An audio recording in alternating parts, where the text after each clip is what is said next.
dove devi trovare qualcuno a cui vendere la squadra corse della cooperativa è fatta.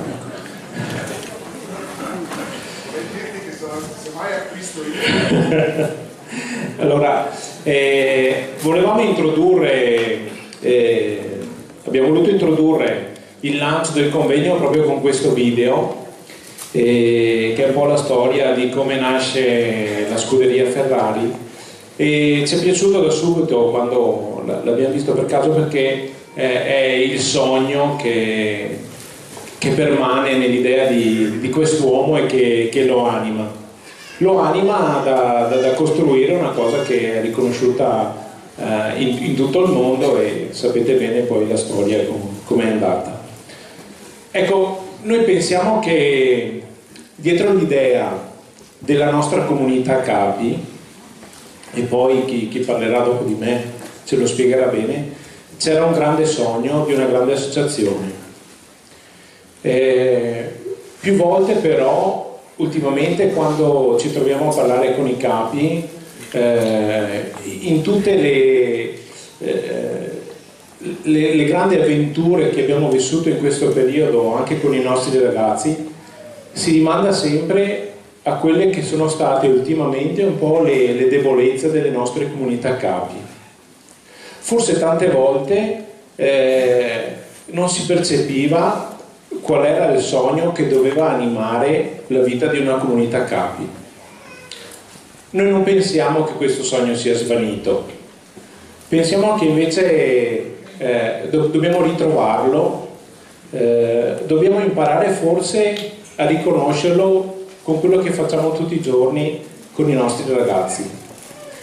È per questo che in primavera dell'anno scorso abbiamo voluto lanciare l'idea di questo convegno per le comunità capi alla Regione del Veneto, e ve lo dico che l'abbiamo fatto come comitato e è stato votato all'unanimità da tutto il Consiglio regionale, e che veramente ci ha dato slancio su questo.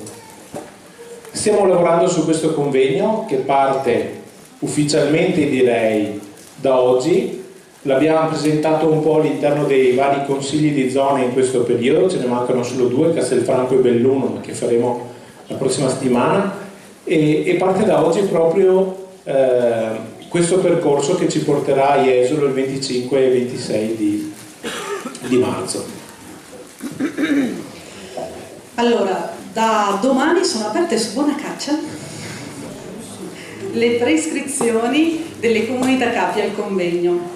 Abbiamo aspettato appositamente di avere l'assemblea in modo da poter dare anche informazione e spiegare anche il senso, no? Perché è vero che noi l'abbiamo presentato nei consigli di zona, ma sappiamo poi che anche l'assemblea è composta da altri capi, vuol dire che magari non sempre appartengono ai consigli di zona. La sfida di questo convegno, appunto, come diceva Mauro, è legato a questo sogno che ha animato la nostra associazione, ma un sogno che è legato proprio a delle relazioni. Cioè, la nostra associazione ha scelto di avere una comunità capi che vive delle relazioni, e questa è la grande ricchezza che noi abbiamo, una ricchezza che poi, voglio dire, lo vediamo postato magari, o vediamo le notizie, no, che vengono postate negli ultimi mesi, è successo più di qualche volta, in cui si riconosce anche lo scautismo una capacità di formare delle persone che affrontano la vita come siamo abituati a vedere noi, con coraggio, no? Allora, le preiscrizioni delle comunità capi partono da domani e si concluderanno il 5 dicembre. Su questo sapete che Buona Caccia, lo sperimentiamo tutti, è molto tassativo, ma è molto tassativo, diciamo, è un imperativo anche per l'organizzazione del convegno, perché capite bene, abbiamo potenzialmente 4.200 capi che possono essere presenti e abbiamo bisogno di un po' di tempo in anticipo per l'organizzazione. Come abbiamo già presentato nei consigli di zona, la sfida è quella di far incontrare delle comunità capi, e quindi entro il 18 di dicembre dovremmo comunicare, o meglio a partire dal 18 di dicembre dovremmo comunicare dei gemellaggi, quindi degli accoppiamenti tra comunità capi che vivranno la sfida di conoscersi sotto i vari modi che ogni capo scout e ogni scout è capace di pensare. Quindi se volete organizzare delle uscite, se volete fare dei video promozionali, se volete scrivervi delle lettere, che così usciamo anche dagli ambiti tecnologici, benissimo. Ogni comunità capi è libera, perché per fortuna ogni comunità capi è sovrana anche della propria, è padrona della propria identità e anche di come vuole comunicarla. Sì, proprio su questi gemellaggi io chiedo uno sforzo un po' a tutte le comunità capi che decidono di giocare questo gioco, perché vogliamo definirlo così. Penso che sia importante, se si decide di fare questo passo, di giocarsi fino in fondo, e penso che sia fondamentale per l'uscita del convegno che le comunità capi gemellate veramente riescano a parlarsi. In quale modo decidetelo voi, però secondo me è veramente fulcro di questo convegno l'incontro fra queste due comunità capi, fisico per via lettera scritta a mano, non con la mia calligrafia, scritta bene, i mezzi trovateli voi, però penso che sia importante dedicare del tempo a far questo, penso che darà degli ottimi frutti. Voi sapete bene che il convegno non è più il rilancio del progetto regionale, perché con la nuova riforma di fatto la regione non ha più un progetto regionale da votare, e quindi la domanda potrebbe essere: ma perché facciamo allora un convegno? Beh, io penso che da questo convegno possano nascere delle idee, degli impulsi e un pensiero nuovo che poi dopo, lo dico anche con gioia e con orgoglio, penso che la nostra flotta di consiglieri sapranno portare a livello anche nazionale. Penso che da lì potrà nascere ancora qualcosa di migliore. Grazie a tutti. Il percorso verso il convegno inizia con questa assemblea, per cui abbiamo invitato due ospiti. Cristiana, sì, devi venire su. Ti ridiamo l'onore del palco. Cristiana è stata a capo della nostra associazione e in particolare ha ricoperto anche ruoli di quadro, e a lei abbiamo chiesto una prima relazione introduttiva su come è nato questo sogno nella nostra associazione.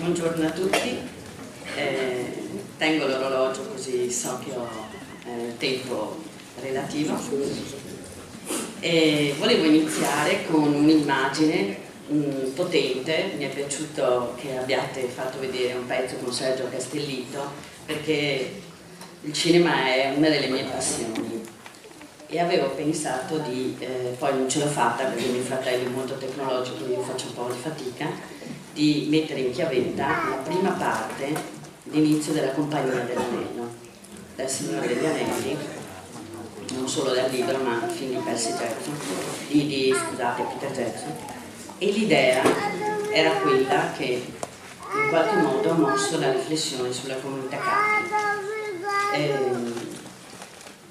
La missione parte dall'individuo, all'individuo viene chiesto un impegno, una missione potente che fa parte della sua vita, che lo sconvolge, però anche una sfera di mistero, una missione misterica, un po' misteriosa, e in questo sta tutta la spiritualità della sua strada, ma è una missione che sconvolge la vita perché deve aiutare la vita anche degli altri.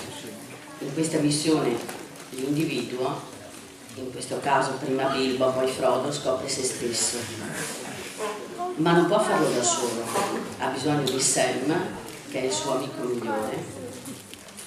Sono due personaggi piccoli, questo mi è sempre piaciuto degli Hobbit, che erano piccoli coi piedi grandi, e il fatto di essere piccoli e non essere i fighi, i eroi, splendidi, l'ho sentito subito bene.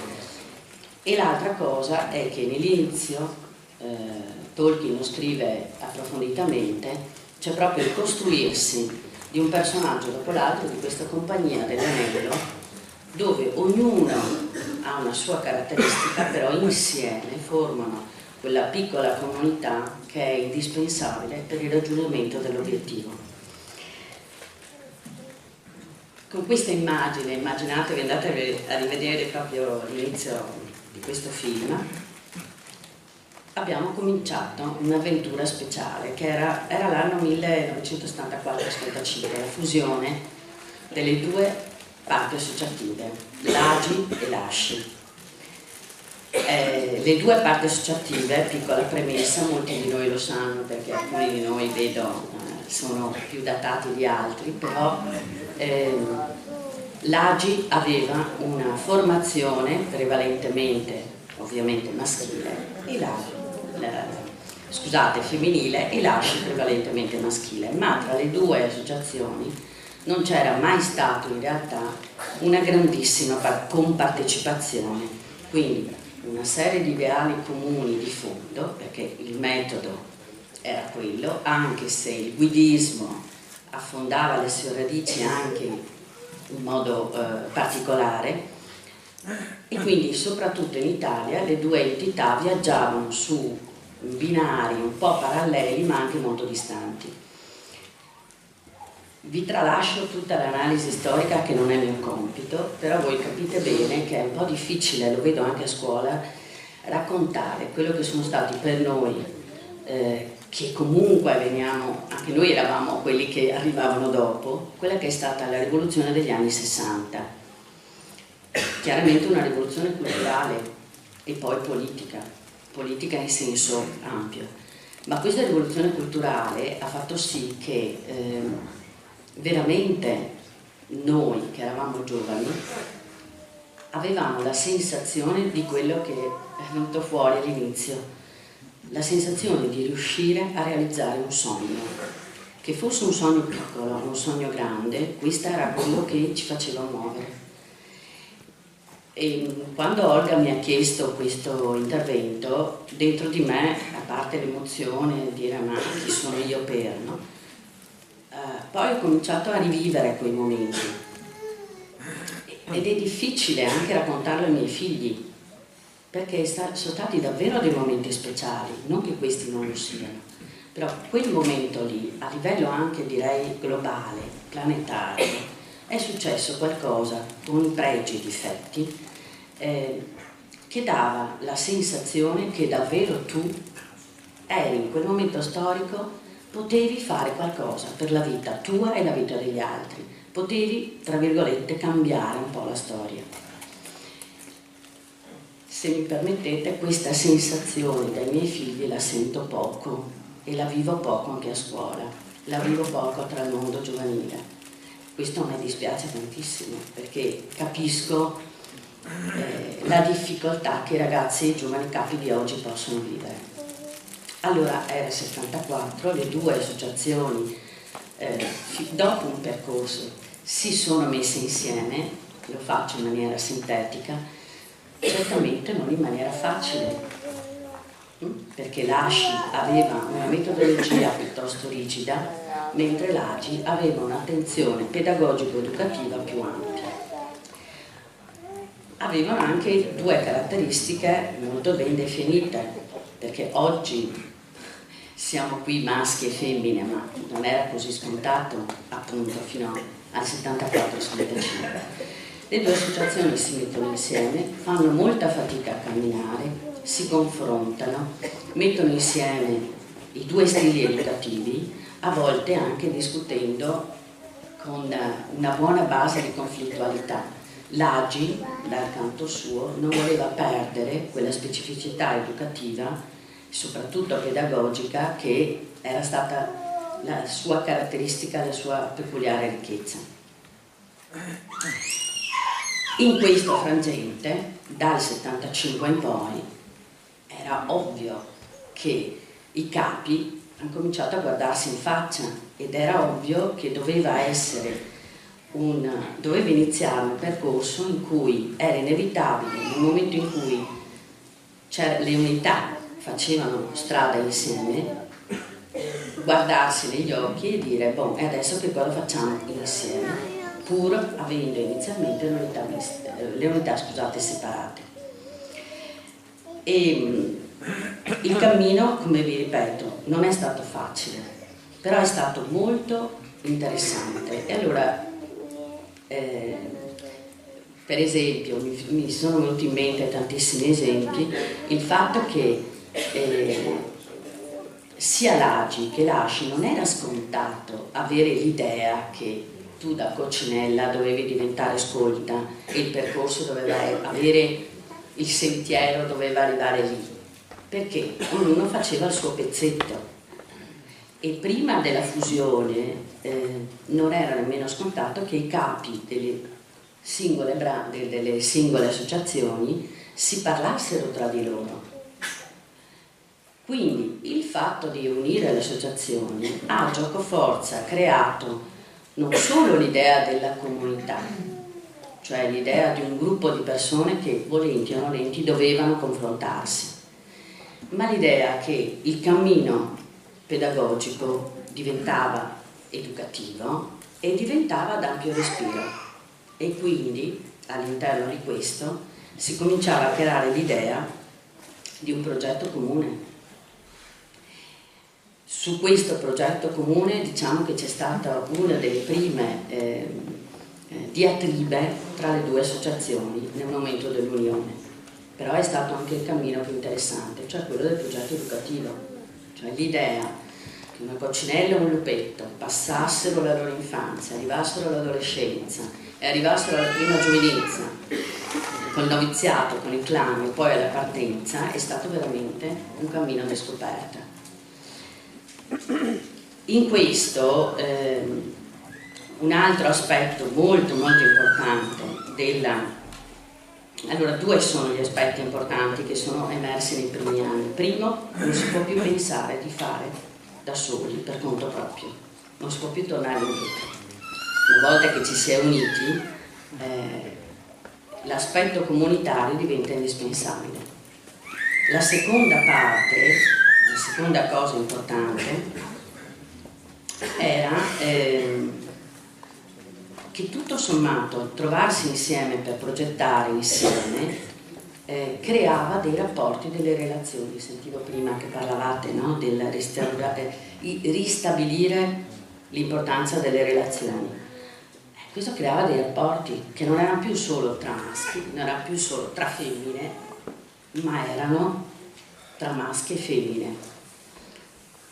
Nel contempo, se volete, a livello generale anche la scuola stava facendo un salto di questo tipo, perché i decreti delegati sono nati proprio in quegli anni e proprio nella scuola, tra l'altro, la cosiddetta rivoluzione culturale aveva fatto, da una parte aveva fatto nascere i fiori nelle cattedre, dall'altra aveva creato anche cadaveri eccellenti. Quindi, però la cosa principale era che il maestro, la maestra, il professore, la professoressa non erano più solo loro dietro la cattedra, ma c'era una comunità, piccola comunità che era la classe, con la quale dovevano avere a che fare. Non solo, ma c'erano anche gli altri insegnanti, e quindi inizia l'idea in maniera più chiara del consiglio di classe e del rapporto con le famiglie. Questo per darvi l'idea che il cambiamento non è solo stato in associazione, cioè è stato proprio un respiro che andava creandosi sempre più anche all'interno della nostra penisola. L'altro aspetto che di conseguenza nasce all'interno delle comunità capi tra gli anni 70, soprattutto negli anni 70, alla fine degli anni 70, è l'idea profetica, perché in questo, rivedendo il percorso anche proprio storico della Gesci, ci sono state dei barlumi di profezia molto elevati. Una di queste è la diarchia. Il fatto di trovarsi e di pensare che se ci sono unità di ragazzini, di ragazzine, di bambini, di bambine, c'è bisogno di una figura maschile e di una figura femminile. E questo, inserire il concetto della diarchia, vi assicuro che è stato un passaggio delicato, combattuto, ma molto forte, e in questo la GESH è stata veramente, e lo è tuttora secondo me, con un livello di profezia elevata. Nella scuola non è sempre detto che sia così.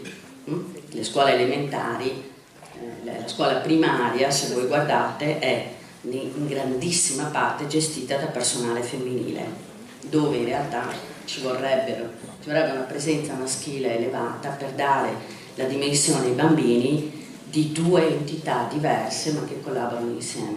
Questa è una grandissima perdita della scuola italiana. Quindi la COCA diventa, la neonata comunità CAPI diventa negli anni 70 veramente, comincia a diventare una sorta di laboratorio sperimentale di due entità che avevano due stili, non due metodi, ma due stili diversi. Un altro esempio che vi faccio del dibattito, perché l'ho vissuto in maniera più personale, per esempio in Branca Alpetti Coccinelle c'è stato un grandissimo cammino riguardo all'ambiente fantastico, anche solo il coniare nuove parole che segnino le tappe della metodologia è stato una scoperta dopo l'altra, una conquista dopo l'altra. L'ambiente fantastico nell'ASCI era, come sapete, la giungla, tratto dal libro della giungla, quindi era basato su un racconto, mentre nell'AGI c'era un'ambientazione che si chiamava il bosco, che non aveva racconto e che si creava di volta in volta, c'erano degli incontri con dei personaggi della natura, dei personaggi speciali, ma non c'era un racconto di base. Questa è stata una discussione che ha portato via anni di commissioni bosco a livello nazionale, di ragionamenti sul fatto se fosse importante avere per i bambini e le bambine un racconto di base in cui loro potessero riconoscersi, potessero accogliere la morale per tipi, che fosse una morale diretta, e potessero camminare e fare una progressione personale all'interno di questo racconto, che diventava racconto raccontato. E qua si potrebbe aprire un altro capitolo, ma questo è stato fondamentale perché poi è stato uno dei dibattiti generalmente interni anche alle comunità capi, perché tra le prime unità che sono diventate miste, guarda caso, sono stati proprio i lupetti e le coccinelle.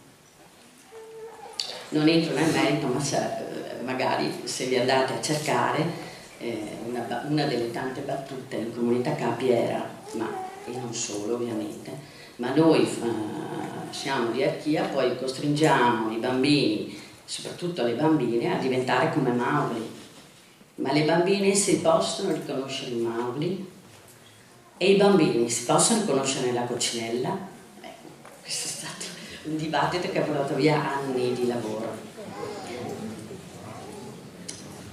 L'altro aspetto, sono degli esempi che vi faccio perché rientrano proprio nella storia educativa. L'altro aspetto che è importante è quello che all'interno della comunità capi è stato un dibattito molto profondo. Siamo un gruppo di persone, ma ogni persona è uno, come quella del Signore degli Anelli. Allora, dove l'ambito comunitario può rispondere a un ambito individuale, personale? In quegli anni una delle caratteristiche e dei dibattiti, me lo ricordo a scuola, all'università, dappertutto, era il personale e il politico. Anche in associazione c'era un dibattito simile. Fino a che punto io mi posso sentire scout, persona, perché prima sono persona, poi sono scout, anche questo è stato fonte di dibattito, per poi inserirmi nella comunità capi. La comunità capi non può essere io, e io non posso essere solo la comunità capi. E qua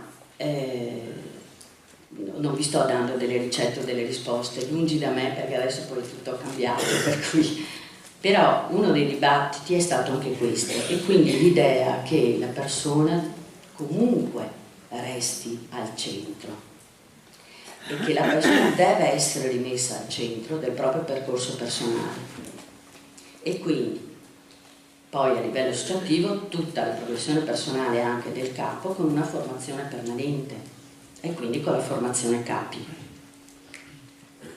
che veniva testata e osservata proprio all'interno della comunità capi.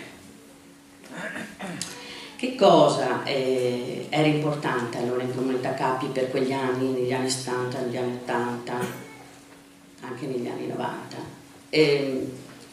Il fatto di crescere individualmente, crescere insieme e creare un clima, questo è fondamentale, se possibile all'interno della comunità capi, creare un clima di fiducia.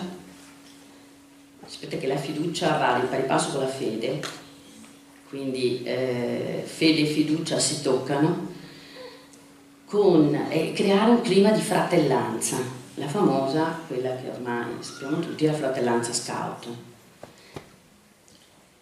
Con queste due ottiche, la fratellanza scout è importante, ma sono importante anch'io.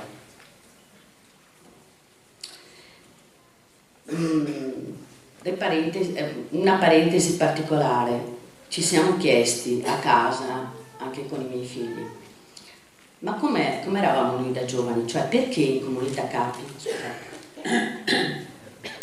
Perché in comunità capi ci si trovava così bene? Allora, premesso che io ho fatto la mia strada prima nel Mestre 1,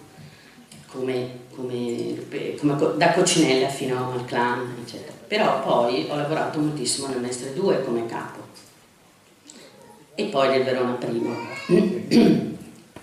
Ma perché ci si trovava così bene? Intanto non era scontato, non è che tutto, non possiamo fare un discorso no, da fiori nei cannoni, tutto bello, tutto meraviglioso, non era così, c'erano comunità e comunità. A me è capitato una bella esperienza, mi sono capitate delle belle esperienze, ma anche perché credo che alcune cose fossero comuni. Mi riferisco a questo. Allora, primo, noi giovani, generalmente, se continuavamo a studiare, diciamo che una buona fetta è stata l'epoca in cui molti di noi continuavano a studiare. E chi lavorava, comunque, il lavoro lo trovava abbastanza vicino a casa, generalmente, e quindi aveva il fine settimana abbastanza libero. Chi non lavorava e continuava a studiare si cercava l'università vicino a casa perché, detta in veneziansca, non ve ne c'era più di tanti, e quindi se non si andava a cercarsi l'università lontana, la migliore o quella strana, si cercava di adattarsi, quindi l'università il più possibile vicino a casa. La seconda cosa, l'università stessa, parlo per quelli che continuavano a studiare, era diversa, aveva dei ritmi più cadenzati rispetto a quella di adesso. Terza cosa, non c'erano Erasmus, viaggi di altro tipo. I nostri viaggi erano dalla bicicletta al treno e viceversa, o a piedi. Bicicletta a piedi, o se volete a piedi, bicicletta a treno e ritorno. In aereo, chi è che andava in aereo? Era una cosa straordinaria, quindi è una situazione molto diversa da quella di adesso, eppure sono passati solo 30 anni. L'altro aspetto è, anche questo è interessante, noi ragazzi, noi giovani, non avevamo quindi tantissimi gruppi, per carità, ne parlo a livello generale, poi ci potevano essere, però la nostra realtà era più limitata per certi aspetti, per cui tra la famiglia, lo studio e gli scout già si copriva una buona fetta della propria vita, e già questo era un motivo che spesso e volentieri, lo ricordo, io ero più fortunata di altri perché avevo più reti, più relazioni, più amicizie. Certo, non erano i 500 amici di Facebook, ma erano i 50 amici che potevo avere tra la comunità capi, i bambini, i ragazzi del servizio, eccetera, oppure tutte le relazioni che creavo quando andavo a fare i campi nazionali, eccetera. Quindi tutto sommato non c'era, tra virgolette, esigenza di altro, e forse anche questo ha aiutato noi a stare all'interno della comunità Capi. Certo, all'interno della comunità Capi quindi la maggior parte di noi trovava delle amicizie, trovava gli amici e trovava gli amici con cui legava tantissimo, per cui andare alle riunioni, andare ai convegni, agli incontri non era un peso, sì, per carità, che palle, che qua, che là, che giù, però di fondo si stava insieme, e siccome tu ti ritrovavi nell'ambito amicale e creavi una sorta di grande impatto affettivo, è chiaro che impatto affettivo messo insieme a ideali e obiettivi, questo era un legante fortissimo. Il difetto principale era che questo poteva essere un sistema molto chiuso. Quante volte, non so, amici dell'università mi dicevano: ma tu parli un linguaggio, quando parlate tra di voi parlate un linguaggio che non si capisce, il famoso scoutese.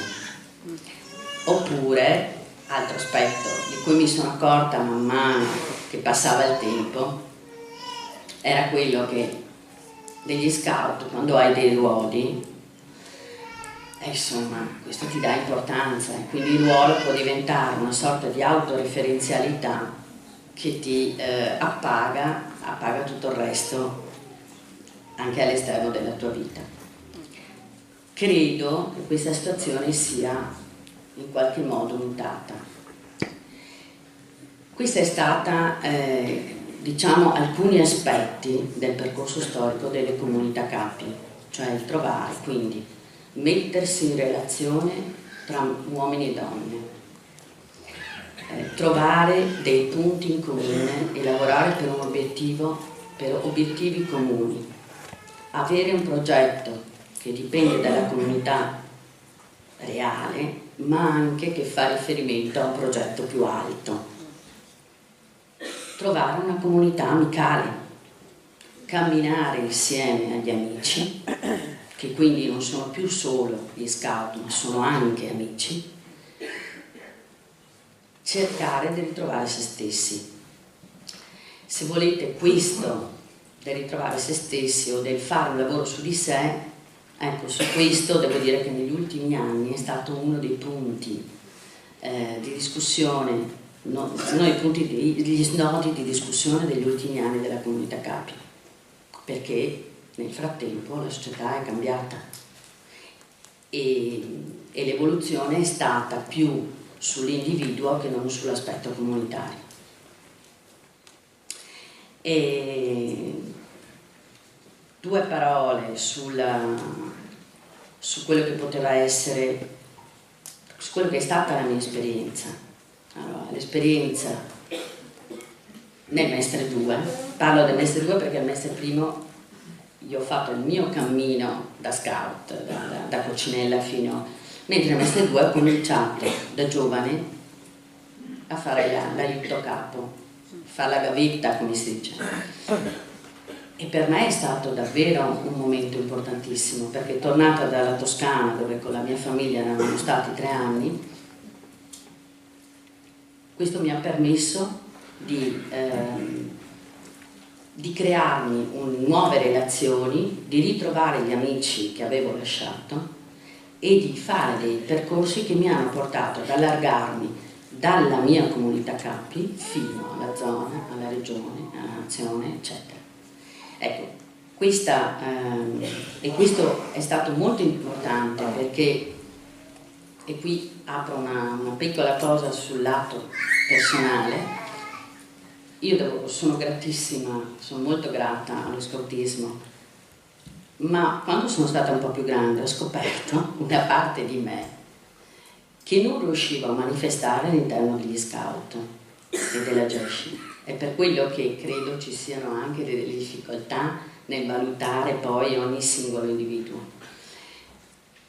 una certa parte dello scautismo, soprattutto un retaggio, se volete, dell'ASCI, era quello di creare uomini e donne, io la percepivo così, duri.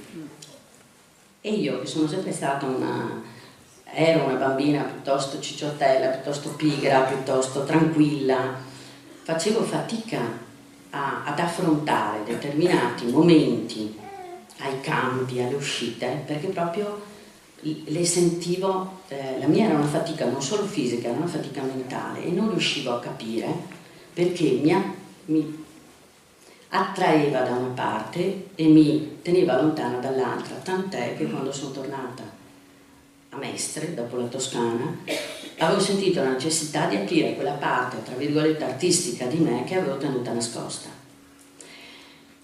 Mi ha fatto riflettere questo, perché tornando ho trovato una comunità capi, quella del Mestre 2, che per fortuna, per mia fortuna, aveva aperto questi tipi di sentieri alla sperimentazione, ad un laboratorio di idee e ad una minore rigidità. E questo mi ha permesso di tirar fuori creatività, voglia, quelle parti che sembrava che in associazione fossero invece da nascondere. Alla fine è stato un percorso molto impegnativo, un percorso che grazie alla comunità capi mi ha permesso anche invece di aprire i confini della mia piccola vita, se volete, e questo mi ha permesso di conoscere una marea di persone e di fare una marea di esperienze. Allora, quello che mi chiedo, spero di essere nel tempo, quindi il senso di gratitudine è profondo. Mi rendo conto, mi sono resa conto con i miei figli che lo scautismo non è detto che sia per tutti e che la comunità capi in certi momenti rischia di perdere quell'attenzione al singolo che in questo momento della storia è fondamentale, perché i ragazzi di oggi fanno veramente fatica a trovare la motivazione a questo stile di vita, perché come vi dicevo prima, vivere l'idea che il sogno sia possibile è bello, vivere con la sensazione che il sogno deve andare a vedere al cinema e poi la realtà è un'altra cosa è un po' distruttivo internamente. Noi sappiamo che questa è la grande sfida, abbiamo la sensazione che nei momenti di crisi possiamo tirare fuori il meglio di noi stessi, ma questo è un momento in cui probabilmente bisogna attivare la creatività per trovare fuori altre formule che possano aiutare i ragazzi, anche i giovani capi, a tirare fuori quella parte di individualità, di creatività personale e, perché no, legata a una missione un pochino più ampia. In questo bisognerebbe cercare, che il Papa lo dice spesso, sentieri di speranza. Allora, parlavo ieri sera con mia figlia Cecilia, con Anna, con Chiara, parlavo un po' con Sandro, cioè che cosa vi dà speranza o che cosa ve la toglie? Sicuramente il fatto che la mancanza di lavoro per i capi giovani o la ricerca spasmodica di un lavoro che finisce e poi riprende, che finisce e poi riprende, non è un motivo di grande speranza. E una società che ha avuto, come la nostra, per 20 anni un profilo politico-culturale di basso livello, adesso fa fatica a riseminare semi di speranza. Per cui penso che sia superare il concetto, due cose fondamentali: il concetto della paura del futuro e la possibilità di quello che è stato interessante prima, che il salto di Enzo Ferrari alias Castellitto alla fine dell'immagine del film, il salto in alto per dire vai, ecco. Quel vai, fai, prova, che è quel coraggio e l'unione di coraggio e umiltà, perché l'umiltà e il coraggio messi insieme e la voglia di ricercare fanno ritrovare nuove sfide, riescono forse a trovare nuove risposte, e in questo penso che sia davvero il percorso nuovo che le comunità dei campi devono cercare, per cui ve l'auguro davvero con tutto il cuore. Grazie.